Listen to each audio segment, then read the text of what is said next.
സംസ്ഥാന സർക്കാരിന്റെ ഓണം വാരാഘോഷത്തിന് വർണ്ണാഭമായ ഘോഷയാത്രയുടെ തലസ്ഥാനത്ത് സമാപനം. കേരളത്തിന്റെ തനത് കലാരൂപങ്ങൾക്കൊപ്പം വിവിധ സംസ്ഥാനങ്ങളിലെ ഗ്രാമീണ കലകളും ഘോഷയാത്രയുടെ മാറ്റുകൂട്ടി. ദൃശ്യവിസ്മയം കാണാൻ വഴിനീളെ കാത്തുനിന്നത് വൻ ജനക്കൂട്ടമാണ്. ഓണം വാരാഘോഷത്തിന്റെ സമാപന ചടങ്ങിനിടെ മുഖ്യമന്ത്രിയെ ജ്യേഷ്ഠ സഹോദരൻ എന്ന് വിശേഷിപ്പിച്ച് ഗവർണർ രാജേന്ദ്ര ആർലേക്കർ.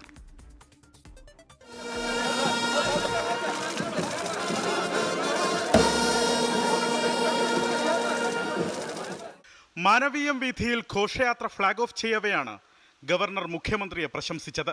ബഹുമാനപ്പെട്ട my elderly brother chief minister Shri Pinarayi Vijayan G, the government of Kerala, particularly ബഹുമാനപ്പെട്ട മുഖ്യമന്ത്രി G, his all other colleagues, our state will grow more and more under the leadership of Vijayan G. പിന്നാലെ തലസ്ഥാന നഗരി കണ്ടത് നിറങ്ങളുടെ കാഴ്ചാ വിസ്മയത്തിന്റെ ഉത്സവം.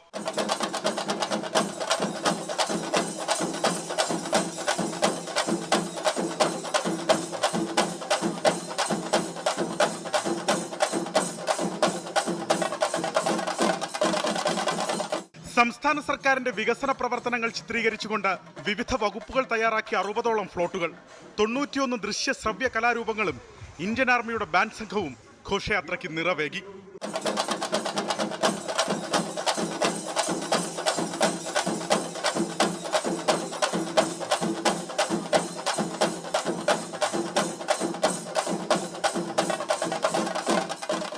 മണിക്കൂറുകൾക്ക് മുമ്പേ നഗരവീഥിയിൽ തമ്പടിച്ചിരുന്ന ജനസാഗരത്തിന് ഘോഷയാത്ര അക്ഷരാർത്ഥത്തിൽ ദൃശ്യവിസ്മയമായി.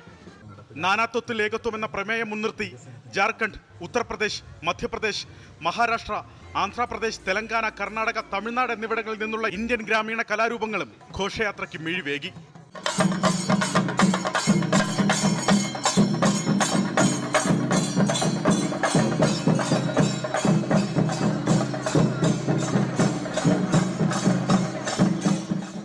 മാനവീയം വീഥിയിൽ നിന്ന് ആരംഭിച്ച് കിഴക്കേക്കോട്ടയിൽ ഘോഷയാത്ര സമാപിക്കാൻ 4 മണിക്കൂർ വേണ്ടിവന്നു. ഇതോടെ സംസ്ഥാന സർക്കാരിന്റെ ഒരാഴ്ച നീണ്ട ഓണം വാരാഘോഷം സമാപിച്ചു. 24 തിരുവനന്തപുരം.